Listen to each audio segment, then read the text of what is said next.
Hi everybody, and welcome back to Teachers Talk Money, where I help teachers master their money in order to give back to themselves. Today we're going to be going over my budget for January, so Happy New Year everybody. I loved closing out my finances for 2021, and if you are new here or you missed the last couple of episodes, make sure to check back and see everything I spent for the entire year of 2021 and my December net worth update, which obviously is my net worth for not only last month, but the entire year. So go ahead and check out those videos if you haven't already, but today we're going to get into my budget spreadsheet for January 2022. So let's hop over and get right into it. Okay, everybody, hello and welcome to my January 2022 budget. This is in my budget spreadsheet template, which I have for free if you ever want to use this setup or kind of change it up and adjust it to your own specifications. This is available at the link in the description, teacherstalkmoney.com/budget. So let's go ahead and take a look at my specific numbers. First thing you always want to look at when doing your budget is your income, because this is everything you have to work with for the month.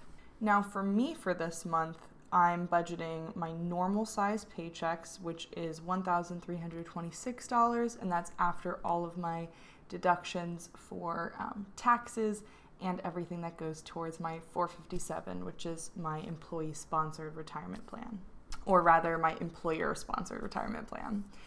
Now, one thing that's interesting about this is that my second paycheck may potentially be bigger. I finished everything I needed to do to get my master's plus 30, and so I'm at the next lane on my salary scale. I just don't know if all of the documentation will have been processed by the time I get my second paycheck, but it should be that my second paycheck this month is at my new higher rate of pay, and that should be coming in late January. So I'm not sure yet, so I'm about budgeting for just my typical amount to be safe.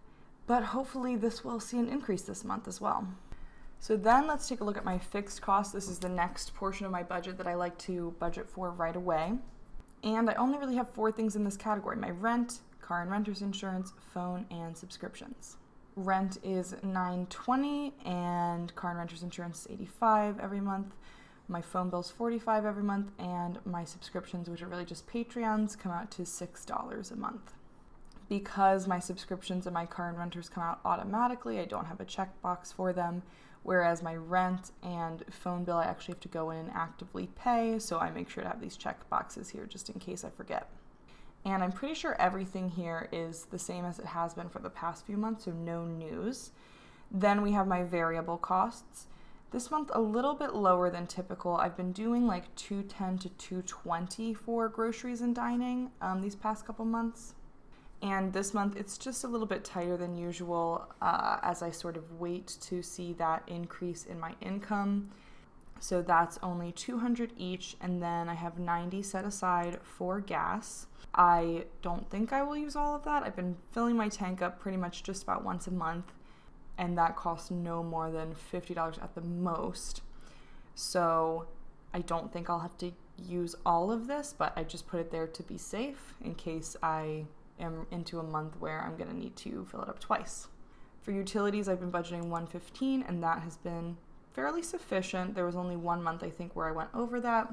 So hoping that that stays consistent this month. If I go over it again, I may just set it higher in the future. And then for other things, that's just stuff around the apartment or personal items or parking fees, random little things here and there, I've budgeted $134, which is lower than what I've been doing, but I just don't need too much right now because we just had the holidays and I restocked on a lot of things over winter break. Now my variable costs I keep in this separate column because they're the ones that are actually going to be sort of a changing amount each month, and so I have my running totals categories here, so I can just add in each and every expense as it comes up. Say I spent $15 on pizza, it totals up down here, and I can see over here it totals up how much I've spent as well, so I can compare that to the maximum amount that I'm aiming to spend. And these are all the categories that I actually actively track each month, whereas these fixed things stay pretty much the same, and the savings I just set at the beginning of the month, and then it's kind of set it and forget it. So let's take a look at those savings. First, we have $80 going to my gift fund. I wanted to up that. Typically, my minimum for this is about $60 a month. But I found that I just wanted a little bit more wiggle room to work with for the holidays, so I want that minimum amount to be around $80 this year. It certainly was enough this past year, but I really used almost all of that gift fund for gifts when it came down to buying things for, every single one of my family members and a couple of friends as well. So just increasing that a little bit.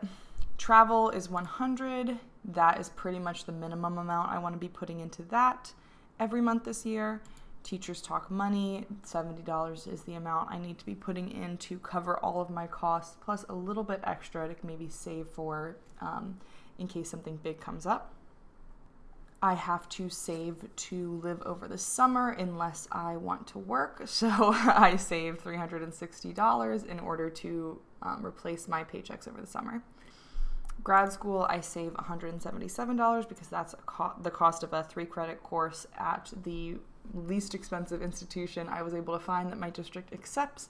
So I'm saving up for about one course per month, although I don't actually do a course per month. I do a bunch in a month typically, but this is just how I spread out the savings for it. And then $70 into Hattie's sinking fund for all of her costs this month, and that's basically the minimum I could be putting into that. So it is really a month of minimum savings. I'm saving about $850, which is a lot. I know that that's a lot of money to save for many, many people. But it also, for me, just represents what I need to be saving in order to sustain these midterm savings goals.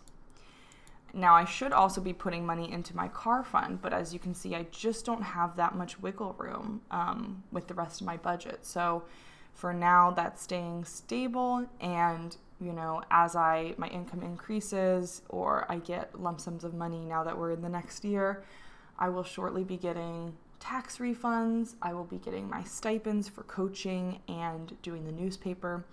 So as those things come, most of that money will be invested, but some of that I can kind of tuck away into that car fund as well. I did a whole video on my investing plan, but if you're interested in, pausing here to take a look at my specific numbers and plan here, you can certainly do that. I also have my grad school money needed in here as well, and my summer money goal, which is exactly what I'm on track for now. My stipend totals as of last year, I kind of need to recalculate those this year with the different deductions. And my sinking fund goals. So 2 of these will eventually be fully funded, indefinitely. And that's my car fund, which will be fully funded at $6,000, and my education fund, which will be fully funded at $3,800.